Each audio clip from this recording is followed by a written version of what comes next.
사람이 온다는 건 실은 어마어마한 일이다. 이 정현정 시인의 식구였고요. 또 여러분 잘 아시죠? 안도현 시인의 식구. 연탄재 함부로 발로 차지 마라. 너는 누구에게 한 번이라도 뜨거운 사람이었느냐.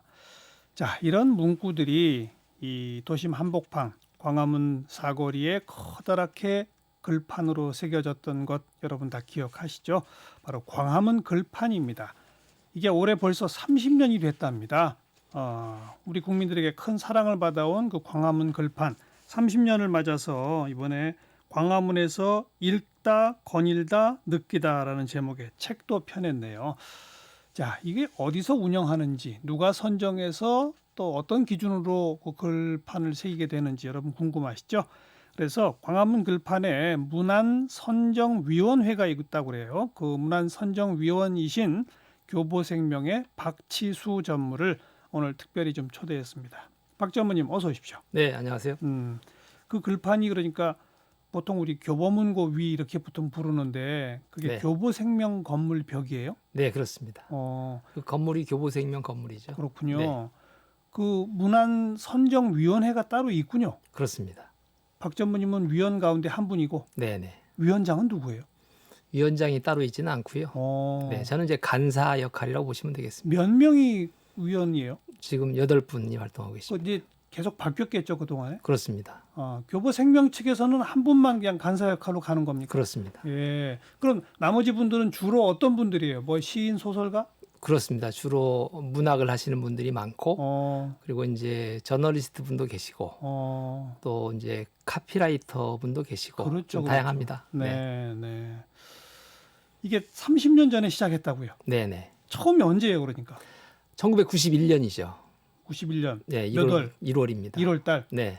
그리고 거기는 계절이 바뀔 때마다 바꾸나요? 어떻게 되나요? 그렇습니다. 계절마다 바꾸고 봄, 있습니다. 여름, 가을, 네, 겨울로. 네. 그러면 30년 동안 4번이면 지금까지 모두 한 120편 정도가 거기 새겨졌네요. 처음에는 이제 그렇게 정기적으로는 못했고요. 아. 네, 그렇습니다.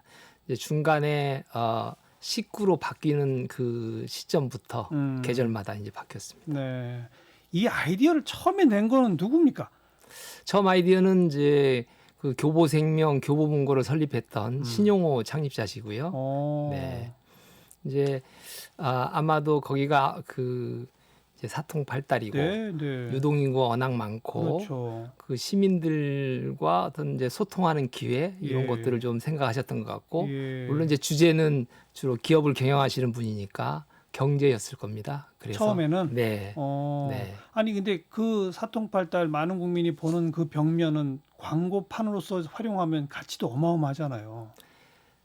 그거는 이제 그 어떤 뭐 규제나 이런 것도 사실은 있고요. 깊이 들어가 보면. 근데 그거보다는 많은 분들이 그 공간에 예. 어떤 좀 활용할 수 있는 게 뭐가 있을까 아마 그런 고심을 평소에 좀 하셨던 것 같습니다. 그래서 91년 1월 첫 번째 글판에는 뭐라고 썼습니까?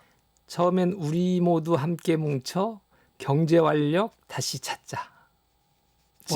지금하고는 좀 거리가 있죠. 뭐라고요? 네. 네. 전혀 다른데요, 요즘하고? 그렇습니다. 그러니까 그 당시에는 이제 경제 성장, 경제 부흥 뭐 이런 이제 메시지를 많이 예. 좀 담았습니다. 그러다가 네. 식기나 이런 식으로 바뀐 건 언제부터입니까? 바뀐 거는 이제 저희 우리나라의 그 결정적으로 IMF 외환 위기가 터졌고 그때 기업들이 많이 파산하고 맞아요. 네, 실직자들이 많아졌고 예. 가계 경제도 이제 얼마나 어려웠습니까? 그럼요. 네, 금리도 막 올라가고 예. 대출 이자가 뭐 눈덩이처럼 불어나고 예. 그러다 보니까 많은 오가는 시민들의 어깨가 이제 축 처지고 그렇죠. 힘들이 많이 빠져 있었죠. 그래서 이제 그런 것들을 유심히 보시다가 야 지금까지는 이런 이제 좋은 문구를 걸어서 어떻게 보면 네. 약간의 이제 홍보적 이런 부분도 예. 좀 가미가 됐을 텐데 예. 지금부터는 우리 홍보는 생각하지 말고 시민들에게 어떤 위로하고 격려하는 그런 문구로 좀 바꿔보자. IMF 때부터군요. 그렇습니다. 98년 1월부터 그랬죠. 그때는 뭐라고 첫 번째 그런 위로 문구가 뭐였습니까? 그때는 이제 특별히 고은 선생님한테 좀 의뢰를 해서 예. 추천을 좀 요청하셨던 예. 것 같아요. 예. 그래서 그때 처음 걸었던 작품이 떠나라 이제 낯선 곳으로예요. 떠나라 낯선 곳으로. 네, 네. 어. 그 작품을 이제 걸었습니다. 그래서 그 작품이 이제 걸리면서 어떤 이 어떤 시가 예. 이제 담기는 예. 시가 첫 번째로 거기 이제 걸린 그렇습니다. 거로군요. 예, 그 예, 예. 떠나라 낯선 곳으로도 어느 시인의 시구 가운데 한 구절이 뭐예요? 고은 선생님의 시고요. 본인의 시예요. 네, 떠나라 낯선 곳으로 그대 하루하루의 낡은 반복으로부터 네, 그 문구를 걸었습니다. 네. IMF로 힘든데 네. 뭔가 조금 좀 변화를 줘봐라. 뭐 그렇습니다. 이런 얘기네요. 네, 네. 그때부터는 이제 식구가 음. 네, 글판에 이제 그릇에 담기게 그 됐습니다. 제가 앞에 잠깐 소개했지만 사람이 온다는 건 실은 어마어마한 일이다. 뭐 네. 이런 거. 네, 그다음에 또 그 누구죠? 그저 뭐 자세히 봐야 예쁘다. 뭐 너도 네. 그렇다. 뭐 이런 것도 네. 기억나고. 그렇습니다. 그게 우리 시민들이 그 얼마나 어떤 시를 문구를 선호하나 그 조사를 했더니 네. 가장 선호도가 높았던 그거죠. 작품이기도 합니다. 나태주 시인의 그 네. 문구. 그렇습니다. 풀꽃이라는 시고요. 맞아요. 네. 맞아요. 네. 그 요즘은 아무튼 그 계절마다 하니까 3개월에 한 번씩 바꾸는 거 아닙니까? 예, 예. 어떤 과정을 거쳐서 어떻게 결정되는지 좀 소개해 주세요. 우선은 이제 그 시민들에게 이제 이게 문호가 열려 있고 그 응모를 계속 이제 공모 과정을 거칩니다. 그래서 시민들도 추천할 수 있는 거예요? 그렇습니다. 오. 네. 그러니까 이게 3개월 걸리는데 사실 준비하는데도 3개월이 이제 걸리는 거예요. 예. 그래서 한 달여 시민들 이제 공모를 받고 예. 또 저희 내부의 임직원들도 이제 그 작품들을 이렇게 추천하고. 추천합니다. 그러면 그 작품들을 내부적으로 좀 엄선을 하고 그 엄선된 작품들하고 또 문화선정위원들이 이제 각자 네, 네. 그 엄선해 가지고 작품들 가져옵니다. 예. 그걸 같이 이제 올려놓고 한 2달쯤 전에 예. 그 작품에 대해서 이제 위원회를 좀 열게 되죠. 그렇게 되면 그때의 위원회 자리에 올라온 후보는 모두 몇 작품 정도 대충? 통상 한 35편에서 어. 한 45편. 그 중에 하나를 고르는 거잖아요. 그렇습니다. 실은 거기서 이제 2편의 후보를 고르는데 예. 최종적으로 이제 한 편이 선정이 되죠.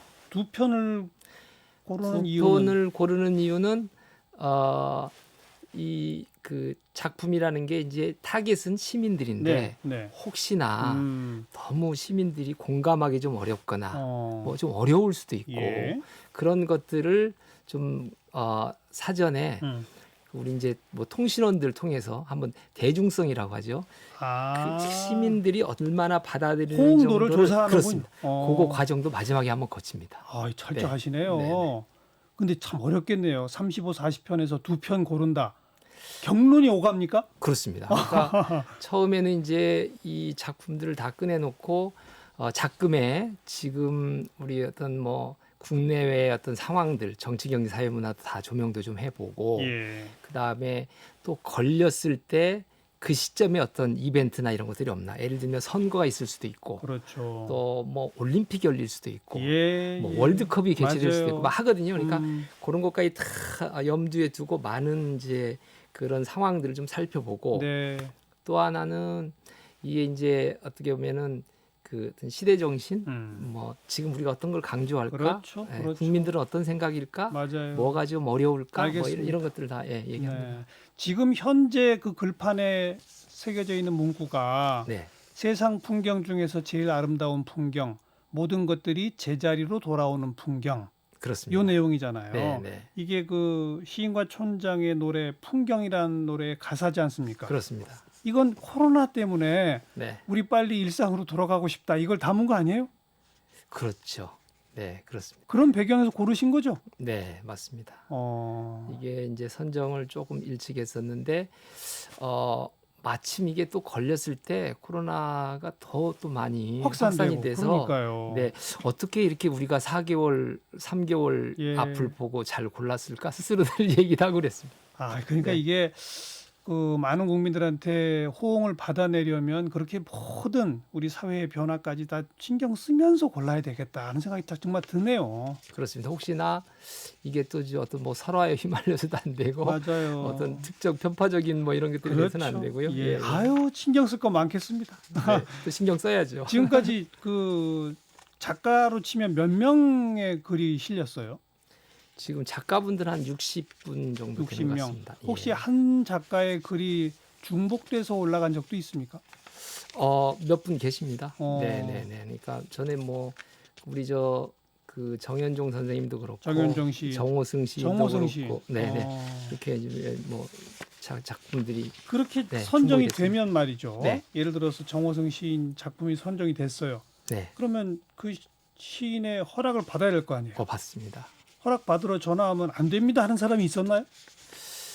대부분은 동의하시고요. 다만 이제 그 원작에서 일부 앞에도 말씀드렸지만 이제 시민들하고 어떤 이제 공감이라는 네. 부분이 중요하기 때문에 표현의 일부 뭐 작구의 문제라 예를 들면 짧게 30자 예, 이내로 예. 좀 들어가야 되는데 그게 넘쳐서 일부 수정을 하기도 하는. 조정하는 거에 대한 어. 동의를 좀 구하는 절차도 있고요. 근데 대부분 다 동의하시죠. 많이 해주십니다. 거의 대부분. 그럼 그분들한테 무슨 사례를 줍니까? 이것도 이제 저작권료라는 게 그렇죠. 있습니다. 네. 어. 네, 저작권료 다 지불합니다. 네. 그 거절하실 분이 없을 것 같은 게 저작권료 때문이 아니라 네. 그렇게 국민의 호응을 받으면 그분의 시집이 얼마나 더 팔리겠어요. 일단 뭐 많이 팔리는 것도 중요한데 또 그 많은 독자들하고 공유한다는 자체에 그러니까요. 대해서 가치가 네. 있는 것 같습니다. 그 특히 뭐 정현종 시인, 정호승 시인 그렇게 뭐 몇 편 실렸던 분들은 뭐라고 말씀들 하세요? 그 광화문 글판에 대해서 그분들의 반응은 좀 혹시 들어보셨어요? 이제 광화문 급반이 우리 도심에서 사실은 좀 때로는 삭막한 공간이고 때로는 이제 상업적 언어들이 난무하는데 여기에서 이런 어떤 그 참신하고 그렇죠. 네, 그런 어떤 청량감 있는 예. 그런 메시지 문구들이 예. 이렇게 붙을 수 있다는 그런 문장들이 여기에 걸릴 수 있다는 거에 대해서 예. 굉장히 좋아들 하시는 것 같습니다. 참신합니다. 네, 국내 작가뿐 아니라 외국 작가들 글귀도 있었죠. 있습니다. 네, 그때도 역시 허락을 받아야 되고. 그렇습니다. 다 거칩니다. 어, 네, 네. 요즘은 아까 제가 소개한 그 노래 가사도 실렸고 네. 최근에는 방탄소년단의 노래 가사도 있었죠. 그렇습니다. 8월에 예. 좀 특별편으로 한번 했어요. 음. 네, 그래서 특히 이제 노래가 되니까 더 관심도 좀 많이 가져주셨고 예. 이게 아무래도 이제 코로나 때문에 뭐 우리나라뿐이 아니라 전 세계인들이 사실 고통을 받는데 그렇죠. 그래서 이제 그 방탄소년단에게 이제 그 가장 그런 위로를 좀 할 수 있는 네. 그런 가사를 좀 추천을 받았고 예, 예. 그 추천받은 가사들을 우리 이제 문화선정위원들한테 다시 예, 예. 그거에 대해서 선정 과정 한 번 더 거쳤습니다. 그래서 예. 2편을 걸었었습니다. 그때 하나 올라간 게 다시 런 넘어져도 괜찮아 또 런 좀 다쳐도 괜찮아 네, 이런 거 말이죠. 그렇습니다. 네, 그리고 글씨만 있는 게 아니라 그림도 좀 들어가고 네, 서체도 조금씩 달라지는 것 같고 그죠? 그렇습니다. 그런 디자인은 또 누가 합니까? 그게 이제 3개월이 걸리는데 예. 이제 그 어떻게 보면 글자만 물론 이제 메시지를 전하는 거지만 예. 글자만 걸려 있으면 좀 지루할 수도 있거든요. 그래서 디자인을 좀 통해서 글귀와 좀 어울리게 또 서체도 그런 부분들을 좀 의뢰를 해서 네. 어떻게 보면 이제 문구를 딱 드리고 작가적 어떤 상상력을 좀 발휘해서 가장 어울릴 수 있는 글씨체, 어울릴 수 있는 디자인 네. 이런 것들을 좀 요청을 해서 저희가 반영하고 있습니다. 우리 박 전무는 언제부터 선정위원으로 활동하셨습니까? 저는 2008년부터 했고요. 벌써 12년이네요. 네, 그렇습니다. 본인 개인적으로 가장 마음에 드는 그 글판은 뭐였었습니까? 저는 이제 뭐 다 주옥 같은 문구들인데 반칠환 선생님의 새해 첫 기적이라는 작품이 있어요. 이게 황새는 날아서 압니다. 말은 뛰어서 달팽이는 달팽이는 기어서 새해 첫날에 도착했다라는 시입니다. 맞아요. 예, 이게 이제 리듬감도 있고 예. 말맛도 좀 있고 네. 또 굉장히 다 다른 어떤 다양성, 포용성 이런 부분들을 잘 담지 않았나 개인적으로 네. 그렇게 생각하고 있습니다. 네, 저도 기억이 납니다. 아, 그러세요? 네. 30주년 맞아서 책을 펴내셨고요. 네. 여기에 시민들이 보내준 에피소드도 담았다고요. 그렇습니다. 혹시 기억에 남는 에피소드가 있으신가요? 어떤 할머니께서 이제 그 글을 모르는 손주에게 나태주 시인의 풀꽃이라는 걸 계속 이제 읊어 주셨다가 한 번은 윤동주 시인의 그 호주머니라는 그게 이제 걸렸는데 사진을 이제 보여주면서 예. 그거를 계속 밤마다 이렇게 들려줬나 봐요. 예. 근데 어느 날 그 손주가 이제 지네 엄마하고 나들이 나왔다가 이 광화문 앞을 지나가다가 보고 이제 그 말을 읊은 거예요. 어. 그러니까 넣을 것 없어 걱정이던 호주머니는 겨울만 되면 주먹 2개 가뿐가뿐. 그러니까 어. 이제 엄마가 깜짝 놀란 거죠. 네. 말도 글도 모르는 애가 어떻게 저거를 읊조릴까? 아, 그러니까 이제 할머니께서 이게 사진 저녁마다 보여준 걸 다 사진 보여주면서 했던 음. 걸 갖다가 그걸 이제 읊조린 거예요. 그런 것들이 좀 기억에 남습니다. 네. 네. 광화문 글판을 시작으로 해서 이제는 그런 그 멋진 글귀를 이렇게 새기는 건물들이 여럿 나왔죠. 네, 그 일단 저 시청 광장에도 어. 있고요. 그렇죠. 그다음에 전국의 이제 지자체라든가 학교 이런 데서 특히나 이제 초기에는 많이 문의들도 왔었고 네, 네. 걸겠다고 똑같이 걸겠다고 요청도 좀 했었고 예. 네, 많이 있었습니다. 훌륭한 일 하신 거네요. 아유, 감사합니다. 이제 곧 겨울용으로 바뀌죠. 그렇죠. 그죠? 네. 언제 바뀌어요? 12월에 걸립니다. 12월. 네, 결정돼 있습니까? 다음 주에 회의가 예정돼 있습니다. 아직 결정이 안 돼 있군요. 그렇습니다. 예. 전부 한글로만 하시죠. 지금까지 그랬습니다. 그죠? 네. 그렇고 일부러 또 그렇게 하시는 거 아닌가요? 꼭 당연히 이제 우리 그 국민들을 대상으로 예. 시민들을 대상으로 하기 때문에 당연히 한글로 하는 거고요. 예. 네. 바로 옆에 또 세종대왕 그럼요. 동상도 있지 않습니까? 예, 그렇습니다. 앞으로 계속 가겠죠? 이제 우선 계속 당연히 가는 거고 이번 30년 맞아서 이제 그동안 성원해 주신 사실 시민들한테 먼저 감사를 드리고 네. 앞으로도 계속 그래도 이제 좀 마음이 설레고 네. 가슴 뛰고 하는 그런 문구를 찾아서 잘 잘 좀 걸도록 하겠습니다. 그렇죠. 부탁을 드리겠습니다. 감사합니다. 우리 김지영 님이 광화문 글판은 도심의 오아시스죠. 이렇게 네. 문자를 보내셨어요. 그렇군요. 계속 잘 좀 애써 주시기 바랍니다. 광화문 글판 문안선정위원 교보생명 박지수 전 고맙습니다. 네, 감사합니다.